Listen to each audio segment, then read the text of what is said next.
حضرت ابوبکر صدیق رضی اللہ تعالیٰ عنہ کی قیادت کا عجیب رنگ ہے کہ اگر ملی، قومی، عالمی قیادت والے ان کے پیچھے چلیں گے تو انہیں بھی بڑی خیرات ملے گی۔ وہ دلیر لیڈر، وہ دلیر رہنما کہ جنہوں نے منکرین زکوٰۃ کے معاملے میں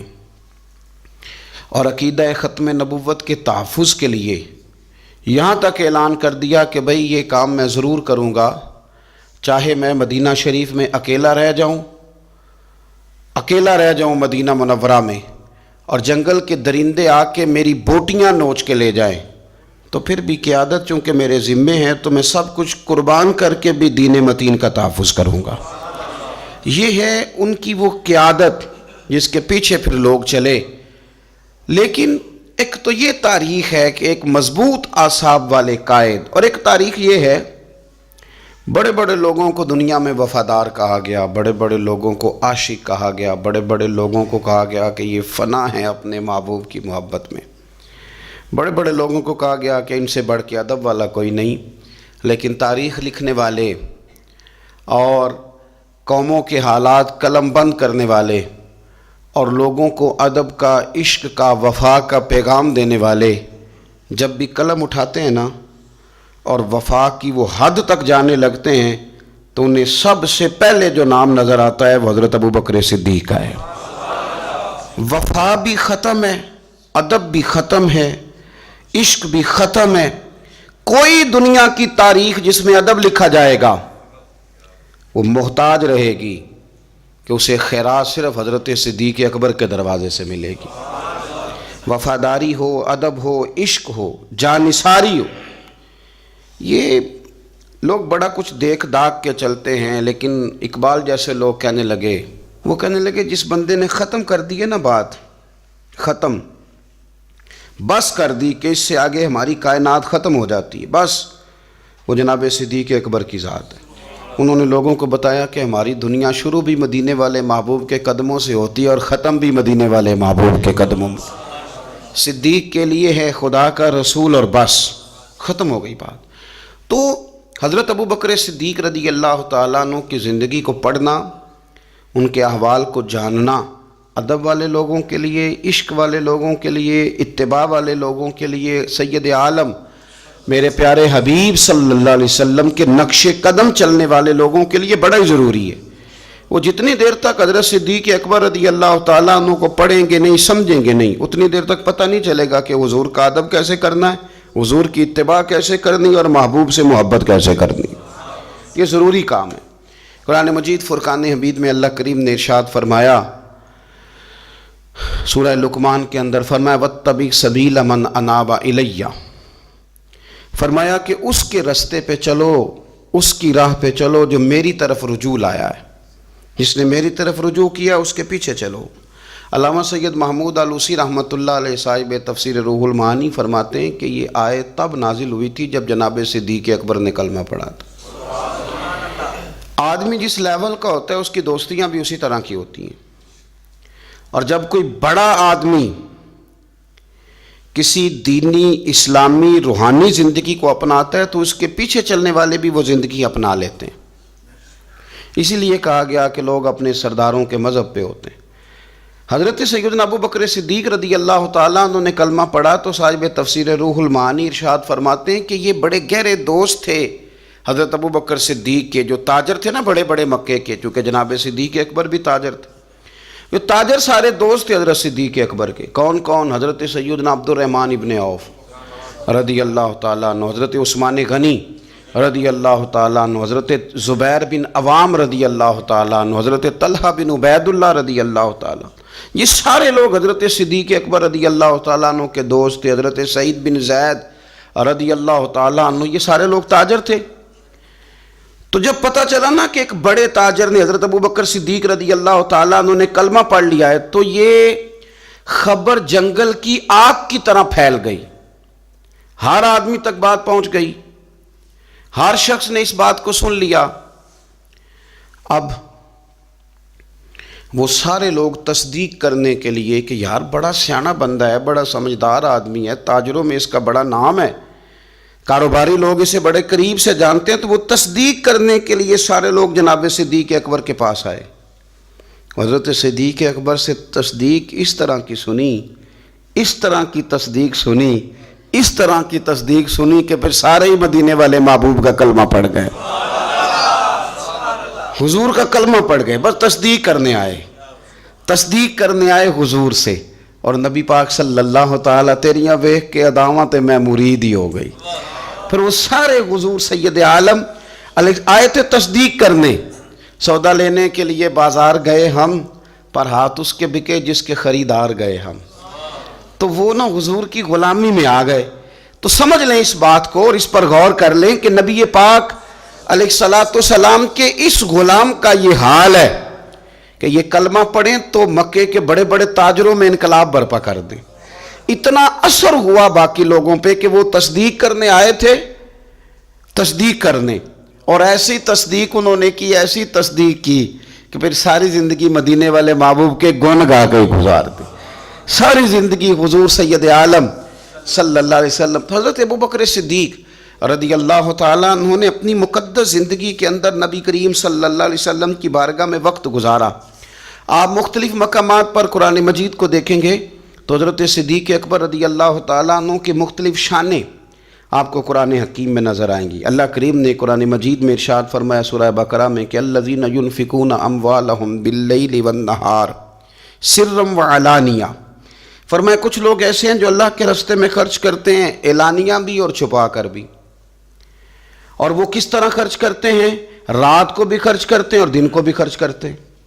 اعلانیہ بھی، چھپا کے بھی، دن کو بھی، رات کو بھی۔ تو یا اللہ ملے گا کیا؟ فرمایا فَلَهُمْ أَجْرُهُمْ عِنْدَ رَبِّهِمْ، ان کا اجر ان کے رب کے پاس ہے، وہ اللہ کے پاس ہے، اور راز ہے، ان کا اجر ان کے رب کے پاس ہے، ان پر نہ کوئی خوف ہوگا نہ وہ غمگین ہوں گے۔ یہ وہ لوگ ہیں جو رات کو بھی خرچ کرتے ہیں، دن کو بھی خرچ کرتے ہیں، اعلانیہ بھی خرچ کرتے ہیں، چھپا کے بھی خرچ کرتے ہیں۔ تفسیر روح المعانی ہی کو آپ دیکھ لیں تو علامہ سید محمود آلوسی اندلسی رحمۃ اللہ علیہ فرماتے ہیں کہ حضرت صدیق اکبر کا ایک دفعہ خرچ تو ہمیشہ کرتے رہتے تھے، ایک دفعہ ارادہ بن گیا، اس آیت کے شان نزول میں لکھتے ہیں ایک دفعہ ارادہ بن گیا کہ میں نے 40,000 دینار خرچ کرنے اللہ کی بارگاہ، اور کرنے اس طرح ہے کہ دن کو بھی خرچ کرنے، اور اگر کوئی آدمی رات کو لینا چاہے تو اسے یہ نہ محسوس ہو کہ یہ تو صرف اجالے میں دینے والے ہیں، اگر کوئی رات کی تنہائی میں لینے آئے گا تو اسے بھی دیں گے، خرچ کریں گے اللہ کے راستے میں۔ اور 10,000 دینار، 40,000 کل دینے تھے، 10 خرچ کیے دن کو، 10 خرچ کیے رات کو، 10 اس وقت خرچ کیے جب ساری دنیا اعلان ہوتا ہے نا چندے کا تو سارے دے رہے ہوتے ہیں، 10 اس وقت خرچ کر دیا 10,000 دینار، اور پھر 10 چھپا کے خرچ کیا، 10 چھپا کے بھی خرچ کیا، یعنی اس وقت بیچ مجمع کے بھی دینا بعض اوقات بہتر ہوتا ہے کہ دوسروں کو بھی رغبت ہوتی ہے، کیونکہ ایک بندہ اگر کہیں خرچ کرتا ہے تو پھر دوسرے بھی دیکھ کے خرچ کرتے ہیں۔ تو جب سب دے رہے تھے تب بھی دیا، اور جب کوئی نہیں دے رہا تھا تو تب بھی دیا، اور دن کو بھی دیا اور رات کو بھی دیا، تو رب کریم نے پھر اس کا ذکر قرآن مجید میں فرما دیا۔ تو حضرت ابوبکر صدیق رضی اللہ تعالیٰ عنہ کی حیات مبارکہ کو آپ پڑھیں، اس پر آپ غور کریں، تو ایک مقام نہیں درجنوں مقامات آپ کو ایسے ملیں گے۔ اسی طرح امام فخر الدین رازی رحمۃ اللہ علیہ تفسیر کبیر میں فرماتے ہیں کہ یہ جو آیت ہے نا ان الذین قالوا ربنا اللہ ثم استقاموا تتنزل علیہم الملائکہ، بے شک وہ لوگ جنہوں نے کہا کہ ہمارا رب اللہ ہے پھر وہ اس پر قائم ہو گئے تو ان پر فرشتے اترتے ہیں، اور فرشتے کیا کہتے ہیں؟ اللہ تخافوا ولا تحزنوا، خبردار خوف نہ کرو، غم نہ کھاؤ، وَأَبْشِرُوا بِالْجَنَّةِ الَّتِي كُنْتُمْ تُوعَدُونَ، اور خوش ہو جاؤ اس جنت پر، تمہیں خوشخبری دینے آئے ہیں اس جنت کی جس کا رب نے تمہارے ساتھ وعدہ کیا ہے۔ تو امام راضی کہتے ہیں یہ جو کہا نا کہ وہ لوگ جنہوں نے کہا اللہ ہمارا رب ہے پھر وہ ڈٹ گئے، پھر ان پر فرشتے اترے اور فرشتے خوشخبری دینے کے لیے اترے، فرمایا یہ بھی حضرت ابوبکر صدیق کی شان میں نازل ہوئی ہے۔ اس لیے کہ حضرت صدیق اکبر نے اس وقت کلمہ پڑھا تھا جب کوئی اور کلمہ نہیں پڑھتا تھا، پہلے مسلمان حضرت صدیق اکبر آزاد مردوں میں سے پہلے مسلمان، آپ نے کلمہ پڑھا، رش دیکھ کے تو بھائی عام جگہ پہ بھی بڑے لوگ آ جاتے ہیں، لیکن تنہائیوں میں ابتدا میں بالکل شروع میں جس ہستی نے صرف جلوہ والضحیٰ دیکھا، آج لوگ بڑے جمہوریت پسند ہیں کہ ساری دنیا جدھر جائے گی ہم نے ادھر جانا ہے، جدھر رش زیادہ ہوگا اس وقت ہم چلیں گے. لیکن حضرت ابوبکر صدیق رضی اللہ تعالیٰ عنہ اس وقت کلمہ پڑھا جب اسلام پر تنہائیاں تھیں، غربتوں کا دور تھا. انہوں نے یہ نہیں دیکھا کہ ساری دنیا کدھر ہے، انہوں نے یہ دیکھا کہ میرے محبوب کی رضا کدھر ہے. اور پھر اس پر انہوں نے تکلیفیں برداشت کیں. تکلیفیں پلیٹ میں رکھ کے نہیں غلامی مل جایا کرتی، تکلیفیں برداشت کی، مار بھی کھائی، مال بھی دیا، تکلیف بھی سہی، تانے بھی سہے، باتیں بھی سنی، قبیلے کے اندر سے بھی مخالفت ہوئی، باہر سے بھی مخالفت ہوئی، وہ ڈٹے رہے. تو آپ فرماتے جب یہ ڈٹ گئے نا تو پھر میں نے بھی ان کی مدد کے لیے فرشتے نازل کر دیے. پھر اللہ تبارک و تعالیٰ نے انہیں کوئی لاوارث نہیں چھوڑا، پھر ان کی مدد اللہ نے اپنے فضل سے فرمائی. تو حضرت صدیق اکبر رضی اللہ تعالیٰ عنہ کی مقدس حیات مبارکہ، اس پر بے شمار فضائل میں آپ کو احادیث ملیں گی، بے شمار آپ کو آیات بینات ملیں گی. سمجھنے کی چیز یہ ہے کہ ان کی زندگی کو دیکھا جائے، پڑھا جائے. میں نے بڑا غور کیا ہے، جتنا کو میرا محدود سا مطالعہ ہے، جتنا کو میں فہم اور علم رکھتا ہوں، میں نے بڑا غور کیا ہے اور بڑی باریکی سے کیا ہے، اور ان کی زندگی کے شب و روز کو بار بار پڑھا ہے. اور وہ جتنے پیچ و تاب ہیں، ہجرت سے لے کر بدر تک اور بدر سے لے کر فتح مکہ تک، ہر میدان، ہر جگہ، ہر کوچہ، ہر نگر، تو ایک ہی بات سمجھ میں آئی ہے کہ جس طرح پروانہ چراغ کے گرد گھوم کے زندگی گزار دیتا ہے، گھوم کے زندگی گزار دیتا ہے، روشنی جہاں نظر آتی ہے تو پروانہ ساتھ ہی نظر آتا ہے، کہیں اور دکھائی دیتا ہی نہیں. اسی طرح میرے پیارے حبیب نبی کریم صلی اللہ تعالیٰ علیہ وسلم کی نبوت کی روشنی کے گرد جو پروانہ دیوانہ وار ہمیں نظر آتے ہیں، ان کا نام حضرت ابوبکر صدیق ہے. حضور کی رضا کو پا لینا، حضور کیا چاہتے ہیں اس چاہت کے مطابق کوشش کرنا. جس نے میرے نبی پاک علیہ الصلوۃ والسلام کے ساتھ عداوت رکھی، اس کے ساتھ عداوت رکھنا، اسے اپنا دشمن جاننا. جس کے ساتھ میرے نبی کریم صلی اللہ تعالیٰ علیہ وسلم کی غلامی کا رشتہ ہو گیا، جو حضور کا وفادار ہو گیا، اس کے ساتھ دست شفقت پھیرنا، اس سے پیار کرنا.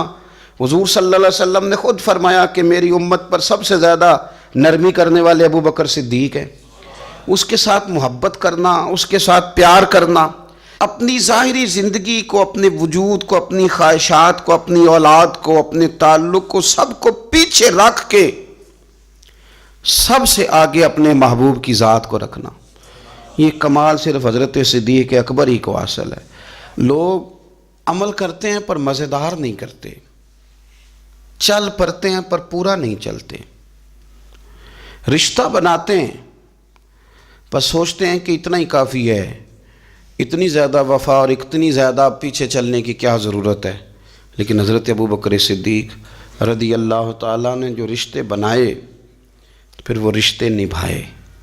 پھر انہوں نے حضور کی اس غلامی کو نبھا کے دکھایا. کلمہ پڑھا. ہمارے ایک بزرگ فرمایا کرتے تھے ابوبکر نے دوستی لگائی تھی مکے میں اور جوان کرائی بدر و احد خندق میں، اور فرماتے ہیں ساتھ نبھائی ہے قبر میں بھی. پانی پرنا سہیلیاں تے رنگا رنگ کڑے، او بھائی اسی تے پریا اس دا جانیے جس دا توڑ چڑھے. اور بڑی احتیاط کے ساتھ، بڑی احتیاط کے ساتھ، بڑی احتیاط کے ساتھ. اگر انہوں نے کبھی مشورہ بھی دیا نا، ایک جنگ کے موقع پہ حضور نے مشورہ مانگا تو عرض کی حضور آپ جیسے حکم کریں گے ہم ویسے ہی حاضر ہیں. اگر کبھی مشورہ مانگا بھی تو انہوں نے بڑا محتاط ہو کے بڑی احتیاط سے، کوئی زیادہ رائے نہیں، اس لیے کہ جس سے پر اعتماد زیادہ ہوتا ہے اس کی ذمہ داری بھی زیادہ ہوتی، جس سے محبت زیادہ کی جاتی ہے اس کی ڈیوٹی بھی زیادہ ہوتی. سب سیاں رل پانی نو چلیاں، کوئی مڑ سی پر کے، تو جنہاں نے پر کے سر تے چایا او قدم رکھن ڈر ڈر کے. انہیں پتہ تھا مجھ پر اعتماد زیادہ ہے، تو ان کی ذمہ داریاں، اس کا انہیں احساس، وہ ہر جگہ یار بات کو سمجھو نا،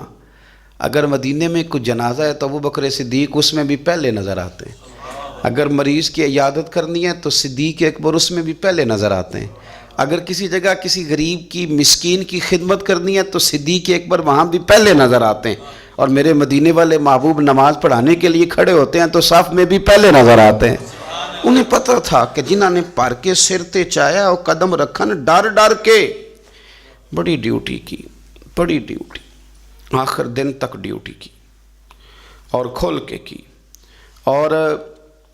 حضور سید عالم صلی اللہ تعالیٰ علیہ وسلم کے وصال ظاہری کے بعد بھی حضور کے دین سے، حضور کی اولاد سے، حضور کے صحابہ سے، نبی کریم صلی اللہ تعالیٰ علیہ وسلم کے مشن سے انہوں نے وفاداری والی ڈیوٹی کی۔ اور ابو بکر صدیق رضی اللہ تعالیٰ عنہ کو جب نور والے کفن میں لوگ تدفین کے لیے اٹھا رہے تھے، اور جب ان کی اس وصیت پر عمل کیا جا رہا تھا کہ مجھے نا فوراً نہ میری قبر کھودنا حضور کے ساتھ، پہلے پوچھ لینا، پہلے گواہی لے لینا، پہلے او لے سجنا اساں توڑ نہیں پائی، اساں جان دیتی راہ تیرے۔ حضرت ابو بکر صدیق رضی اللہ تعالیٰ عنہ نے اپنی زندگی وفاداری والی گزاری۔ دعا کریں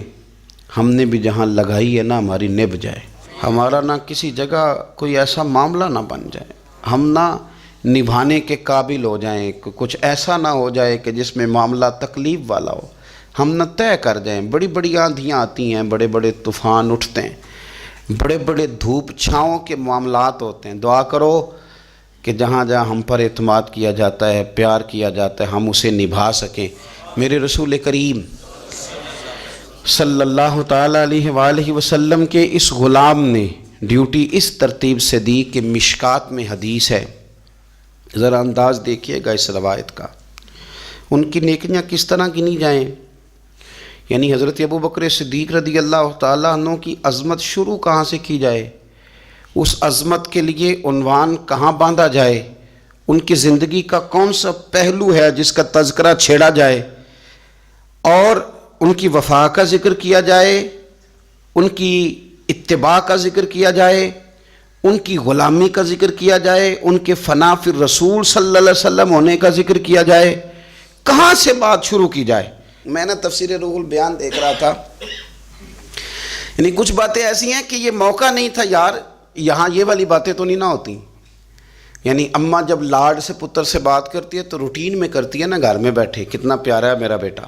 میرا پتر بڑا بیبا ہے، وہ گھر میں لاڈ سے بات کرتی ہے۔ جب وہ سفر پہ انسان جا رہا ہو یا کوئی ایمرجنسی حالات ہوں تو اس موقع پر لاڈ کی باتیں نہیں ہوتی،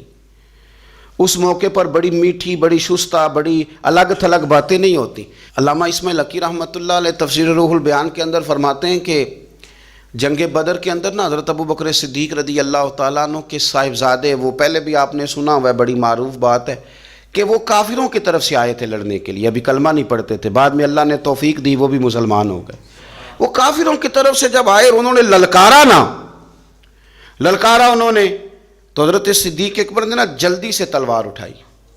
اور اٹھنے لگے، کہا یا رسول اللہ مجھے اجازت دیں میں اس کی گردن کاٹ کے لاؤں۔ تو حضور نے فرمایا ابو بکر آپ بیٹھ جائیے۔ حضور وہ للکار رہے ہیں، جس طرح والد کو غصہ زیادہ نہیں ہوتا بچے کی کسی غلطی پر، تو کہا حضور میں نے جانا ہے، ابھی اس کی گردن کاٹ کے لاتا ہوں۔ فرمایا ابو بکر بیٹھ جائیے۔ حضرت صدیق اکبر کی طبیعت کے اندر جب حضور نے وہ جلال دیکھا اور خیال دیکھا کہ اب تو یہ جانا ہی چاہ رہے ہیں، تو حضور نے پھر کیا انداز اختیار کیا، نبی کریم علیہ السلام نے فرمایا ابو بکر بیٹھ جا، تیری ابھی بڑی ضرورت ہے، فرمایا تیری وجہ سے ابھی ہم نے بڑے نفع اٹھانے۔ اور پھر حضور نے فرمایا ابو بکر جس طرح میرے لیے میری آنکھیں اور میرے کان ہیں نا، جس طرح میرے لیے میری آنکھیں اور میرے کان ہیں، اسی طرح ابو بکر تو بھی میرے لیے یہی حیثیت رکھتا ہے۔ جس طرح بندہ آنکھوں سے دیکھتا ہے کانوں سے سنتا ہے، اللہ کرے آپ کو سمجھ آئے، آنکھوں سے دیکھتا ہے اور کانوں سے سنتا ہے، فرمایا ابو بکر تو میرے لیے اسی طرح ہی ہے، گویا میں تیری صورت میں ہی تو دنیا کو دیکھتا ہوں، تو عشق میں، پیار میں، وارفتگی میں جو اللہ تعالیٰ نے اعزاز انہیں عطا فرمایا وہ ہمیں سکھا گئے کہ حضور کی محبت میں جینا کیسا ہے، اس محبت کو نبھانا کیسے ہے، اور اس کے اندر تا دم آخری کس طرح کر کے وقت گزارنا ہے۔ بس شرط یہ ہے کہ سیکھیں، ان سے سیکھیں۔